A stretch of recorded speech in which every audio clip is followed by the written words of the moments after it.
You are listening to the BMX History Audio Journals with Byron TGI Friday. And where is it hosted at? The BMX History Audio Journals is hosted on the BMX Show.com. And what is the subject today? Today is kind of multi-subject. The picture in the thousand words, and it's also a request from BMX podcast host John Salami, who is a host of Lunch with the Legends. And he had a request for me to talk about the evolution or the development of the DG signature frame, the ZF-1, which was a co-collaboration, co-signature bike model. And the ZF-1 stands for Zeuner Friday #1 because it's the first prototype. Actually, it's the second prototype, and I'll go into that. Let me give you some explanation about the concept behind the BMX History Audio Journals. A lot of times I will see a photo and it will trigger memories, good memories, sometimes bad memories. But I see a photo and I see a story there, and I think, you know what? This is a good story, and it's part of the history of BMX. And so why don't I go ahead and either write out a post in text and post the photo with the text and the story, or what I should do is I should get a podcast recording set up or just use my cell phone to record videos and tell some stories. And I think that it's a daunting task to do a BMX history documentary. So what I thought about doing is taking, at a macro level, taking history of BMX and breaking it down into bite-sized pieces with like a format like the picture and the thousand words. So that way, you know, if I have an idea, if I see a photo and I'm compelled that I want to talk about that, I can fire up the recorder and go ahead and share my thoughts on that situation. And in this case, I think it may be a multi-part picture and the thousand words, because there's a backstory behind the ZF-1, and I think it's probably more than I should take on in this particular episode. And also one crucial thing is that I'm trying to do these audio journals in one take, because when I have to splice together multiple audios, it becomes a much more arduous process, and it's much more of a pain in the ass. So I guess for now, what I'm going to do is I'm talking out loud. I'm talking to myself, giving myself instructions on how to produce these episodes. So I guess, you know, what I could do is I could do maybe like 2 or 3 more recordings this morning and then publish them individually. All right. Also, another angle on releasing these and generating interest and being focused in on specific eras. I thought about doing like the best of, say, this is probably around 1980. This story takes place, that what I'm going to talk about, probably around 1980, maybe 81-ish. I don't know exactly. But so let me break right into the first part of this story.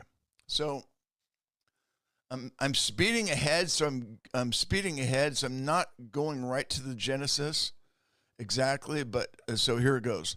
So the first prototype, unofficial ZF-1, but it would end up being the ZF-1, was when I was featured on the cover of Bicycle Motocross Action magazine, and it was a picture of me on DG with all the JT gear, and I'm doing a burn blast, and I'm riding at the Corona BMX track.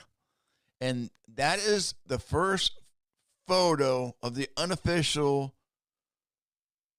DG ZF-1. It was not identified, or we didn't confirm that at that point we hadn't even thought of doing a co-collaboration. So here's what led to the co-collaboration.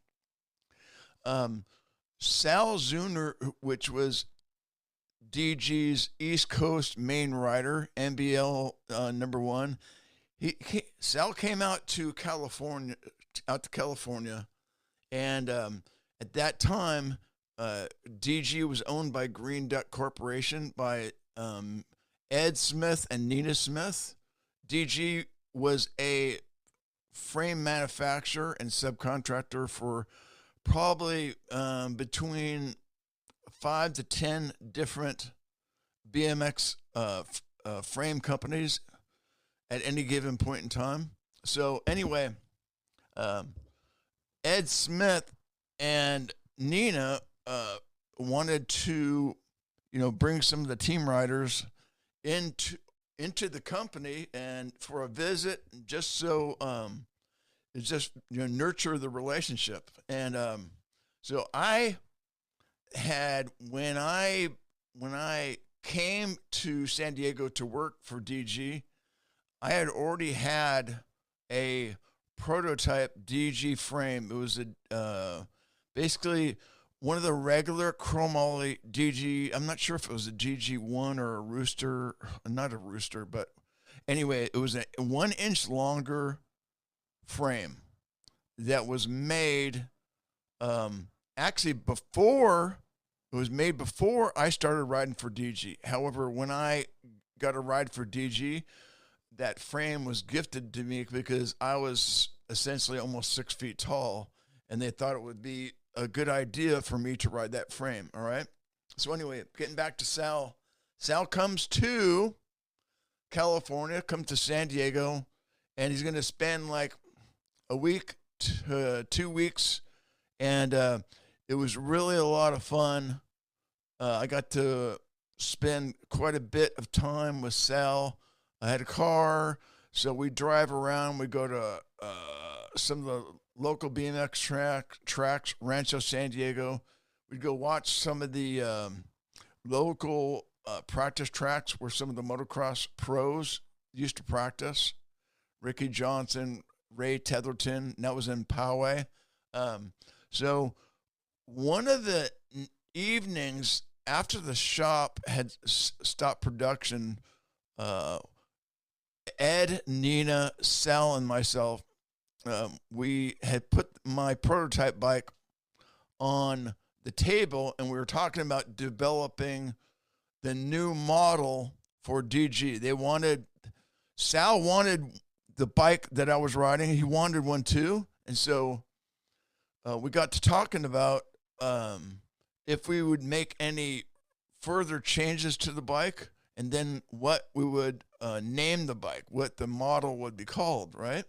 And so Nina came up with the idea. By the way, Nina was pretty much head of product development and innovation at DG. And she came up with the idea, well, why don't we do a signature model? And why don't we name it after Byron and Sal, or Sal and Byron? And so right away, probably Nina came up with, like the Friday Zeuner signature model. And then she switched it around to the Zeuner Friday signature model. And then after a few minutes, I'm pretty sure it was Nina. She came up with, if we do we wrote out on paper, and what letters would look better? Would it look better with the ZF-1 first, or would it look better with the F Friday Zeuner 1, right? And so we decided to do the ZF-1 because that was more like IROC race car hot rod. It looked better with the fonts, and it sounded better. And I just thought, I was just honored that I would have a co-signature model, and Sal was right there. So it was like the coolest thing. It's like the East Coast homie and the West Coast homie we're at our sponsor's factory, and they believe in us enough that they want to name a signature bike after us. So super cool, absolutely cool. So that's essentially the story. And let me see if there's any parting shots that I want to include. Probably maybe one other tidbit or one little parting shot as far as Sal goes.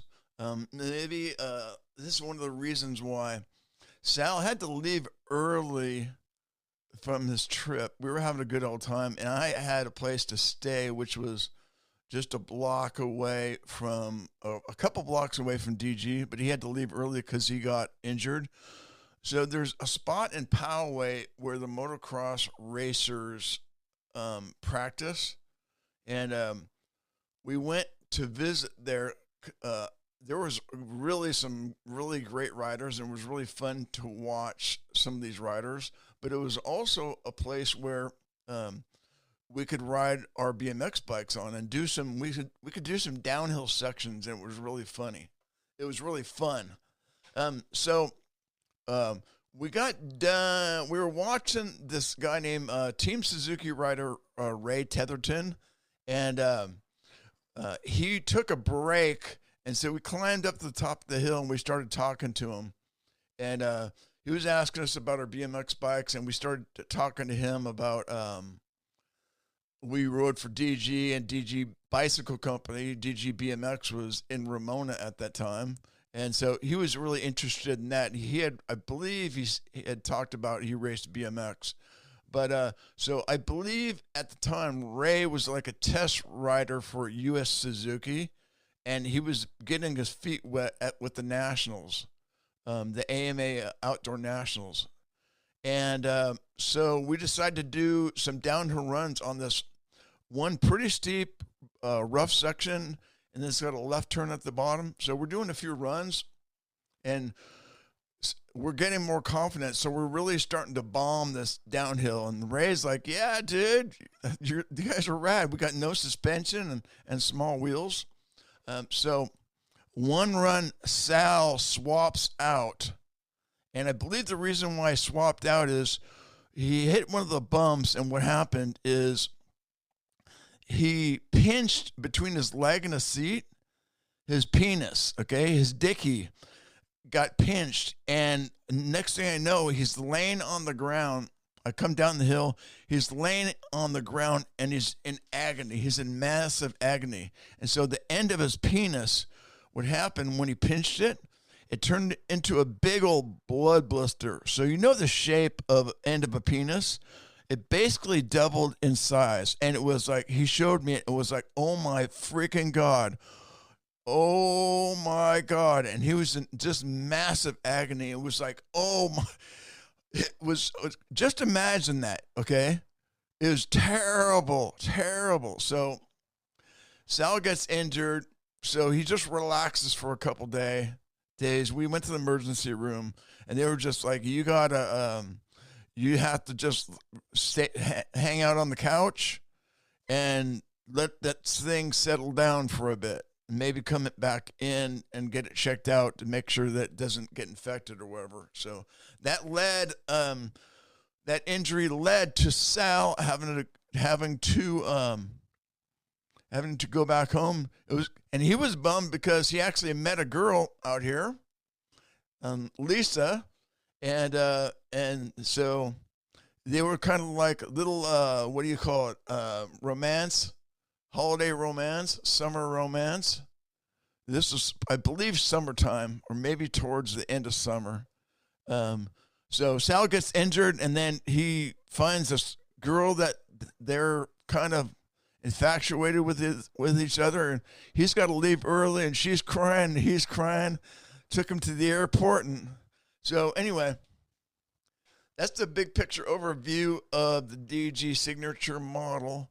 And I would just say that I feel honored because, back in the day when I had aspirations to become a motocross racer, but I didn't have the money. So BMX was plan B.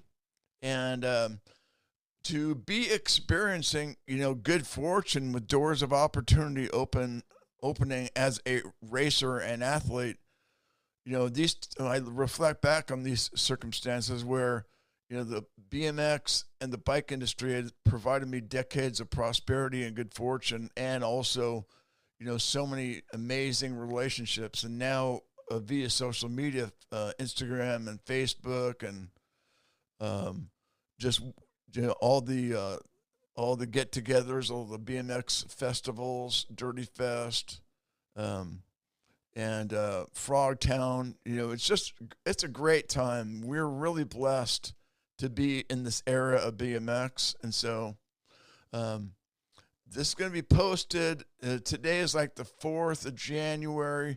I'll probably have this posted on the BMX Show.com in a couple days.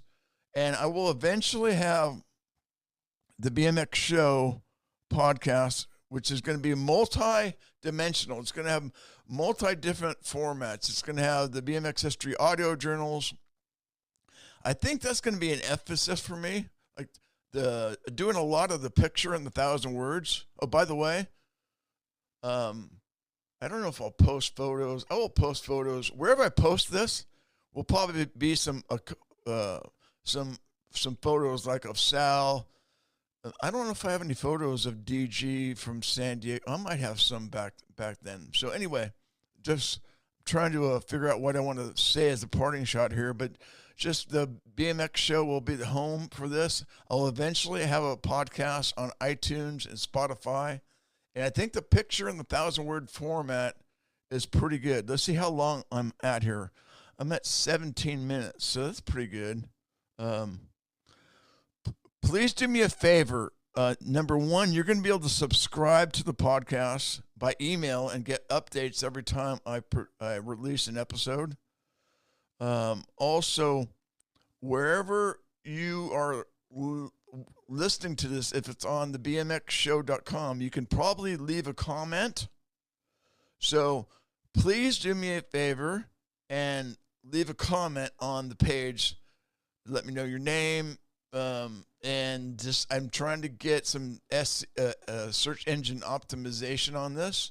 So when people comment on the website, Google, get some what you call Google juice. All right. Anyway, this is Byron Friday. Hope you enjoyed the picture in 1,000 words, BMX history audio journal. Let me know if you like it. This will also, here's what I'll do. I'll convert this audio into a video and I'll post it on social media as well. All right. And I will include my social media links where I post this.